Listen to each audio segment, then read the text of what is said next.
The Saints may be without one of their best defensive players as they prepare to take on one of their biggest challenges, the Los Angeles Rams, in the Superdome this Sunday. Welcome to the ACME Oyster House Afternoon Wrap.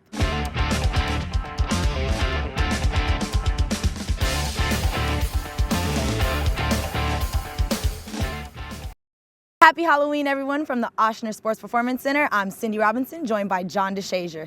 Now, rookie defensive end Marcus Davenport was in the locker room today with a boot, and he may be questionable for this weekend's matchup. Yeah, and that would make it a little bit more formidable, a little bit more of a challenge for the Saints defensively. Marcus Davenport has 4 sacks, had 2 in the last game against the Minnesota Vikings, so he's been coming on really strong lately. Been giving the Saints a good option as a pass rusher opposite Cam Jordan on the left side. He's been coming on strong on that right side, and so he's been making an impact as a rookie, feeling better and better by the week, but unfortunately, he might not be available this week. We caught up with Marcus in the locker room. It's more or less, I'm just mad that, this happened to come at this time, or it just happened to come in general. That's about it. With Marcus Davenport questionable, that's one less defensive weapon for these Saints going up against the Rams offense that includes Todd Gurley. They're running the ball exceptionally well right now. I think they're number 1 in the league, like 150 a game or something like that.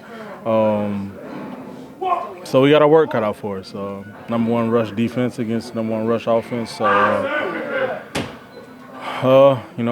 DA's going to put in the game plan. We're going to go out and try to execute it best as possible, try to limit Todd Gurley the best we can. I mean, he's a great player. He's going to get his at some point. But to try to limit him as much as possible is our goal. Try to make them as one-dimensional as possible.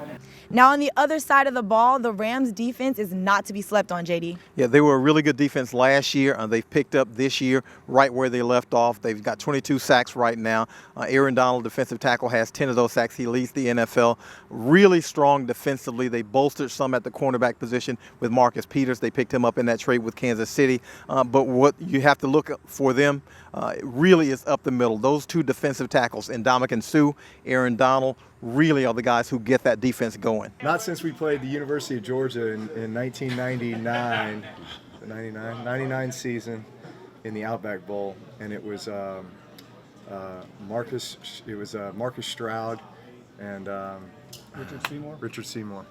Yeah, that was a pretty stout defensive interior front, but no, I mean at this level, it's really unheard of to have Sue and Donald in there. Those guys are unbelievable. Before we wrap up, JD, is there anything specific that stood out to you from practice? Well, we know Marcus Davenport didn't work because he's got the boot on. Also, center Max Unger not on the practice field. He had his hand injured last week, so he missed Wednesday's practice last week also, so we'll continue to monitor that.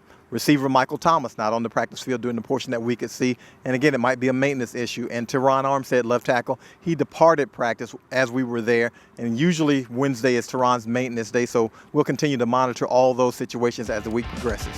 Make sure you guys check out NewOrleansSaints.com for the injury report. Other than that, until next time, make sure you guys are safe out there for Halloween.